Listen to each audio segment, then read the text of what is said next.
मुझे ऐसा लग रहा है कि आप लोगों को जागना पड़ेगा और पवित्र आत्मा के साथ संबंधों को बनाना पड़ेगा। And I believe you have to wake up in your spirit and you have to और make मेरा a relationship. बिलीव है कि हर वो अंधकार की शक्ति जो आपकी लाइफ पे अटैक करती है, आज खुदावंद की सामर्थ्य से आपकी लाइफ को छोड़ के जाएगी और आप फ्री होकर वापस आएंगे।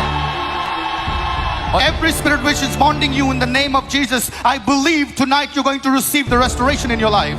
मेरा बिलीव है कि आप लोग मेरी बात को गुस्सा नहीं करेंगे।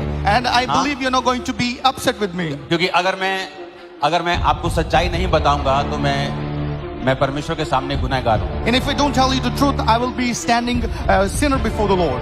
आप जानते हैं शाऊल और दाऊद में क्या फर्क था? दोनों परमेश्वर के चुने गए थे। Did you know what is the difference between Shaul and David? They were both chosen by the Lord. पर बाइबल कहती है शाऊल आगे नहीं जा पाया और मारा गया, लेकिन दाऊद एक ऐसा राजा था। And we know the Bible says that Shaul couldn't go ahead because he was such a king. और जो दाऊद था वो 70 साल का होके रिटायर होके परमेश्वर के पास गया। And David, he was 17-year-old. He got retired and then he went to the Lord. दोनों ने गलतियां की हैं, They both made mistakes. लेकिन क्यों शाऊल जो था वो अपनी जर्नी को, अपनी बुलाहट को कंटिन्यू नहीं कर पाया Why Saul couldn't continue his journey, his calling, और दाऊद कर पाया? and why David could do it? दोनों में एक डिफरेंस था। There is a difference between them. जो शाऊल था Shaul, उसे परमेश्वर की प्रेजेंस में रहने की आदत नहीं थी, and Shaul didn't have habit of being in the presence of the Lord. लेकिन जो दाऊद था But David, उसके अंदर एक हैबिट थी परमेश्वर की प्रेजेंस में रहने he की। had a habit to stay in the presence of the Lord. Hallelujah. Hallelujah. पहला शमूएल 16 उसकी 14 आयत में लिखा, 1 Samuel chapter 16 verse 14 says, उसमें लिखा, यहोवा का आत्मा शाऊल पर से उठ गया और यहोवा की ओर से एक दुष्ट आत्मा उसे घबराने लगा। But the spirit of the Lord departed from Saul, and the evil spirit came. The Lord troubled him. जब परमेश्वर का आत्मा आपकी लाइफ में नहीं होता तो शैतान अटैक करते हैं। When the spirit of the Lord is not in your life, Satan attack in your life. और बाइबल कहती है आप परमेश्वर की आत्मा की प्रेजेंस में रहने के लिए ही बनाए गए थे। God has created you that you may stand and remain in the presence of the Lord. जब परमेश्वर की प्रेजेंस आपकी लाइफ में नहीं होती तो शैतान उसका फायदा उठाता है। If there is not a presence of the Lord in your life, there comes Satan always take advantage of in your life. भजन संहिता 91 उसकी एक आयत में लिखा, As Psalm 91 verse 1 says, जो परम प्रधान के छाए हुए स्थान में बैठा रहेगा those who dwell in the house of the Lord, वह सर्वशक्तिमान की छाया में ठिकाना पाएगा। and he will take refuge in them on the Almighty God. अगर आप इसे हिब्रू भाषा में पढ़ेंगे तो If you read the same thing in the Hebrew language, तो वहां पे लिखा बैठने का मतलब है यशब।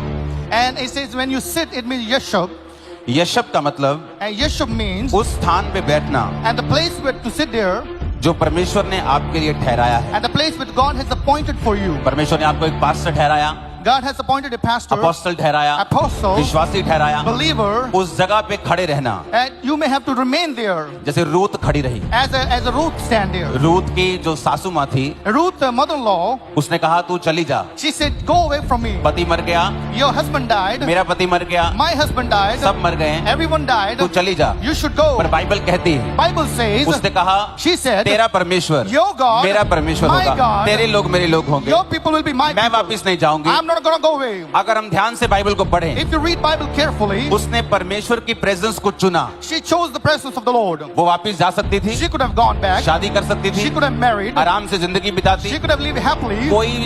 कोई भी जवान विधवा नहीं रहना चाहता। No young woman want to stay a widow. उसे मालूम था कि मैं वापिस जाऊंगी तो मुझे पति मिलेगा, She know if I go back, I'll find a husband. पर परमेश्वर नहीं मिलेगा। But Lord, she will not find a God. उसने परमेश्वर की प्रेजेंस को चुना। She chose the presence of the Lord. उसने ये चुन लिया मैं प्रभु की हजूरी में रहूंगी, She said, "I will stay in the presence of the मुझे Lord. अपनी सास को पालना होगा, I want to take care of my mother-in-law. दुख उठाने होंगे, I have to take a trouble. ऐसी जिंदगी बितानी I होगी। have to live a life." पर बाइबल कहती है But Bible says, जब उसने परमेश्वर की प्रेजेंस को चुना, when she chose the presence of the Lord, परमेश्वर ने उसकी जिंदगी में बोझ को भेजा God sent a burden in her life, और उससे दाऊद पैदा हुआ। and God sent a both in her life, and उसी के वंश से यीशु मसीह पैदा हुए, through him Jesus उसी के came. वंश से आप और मैं पैदा Through हुए। his genealogy, you and I came.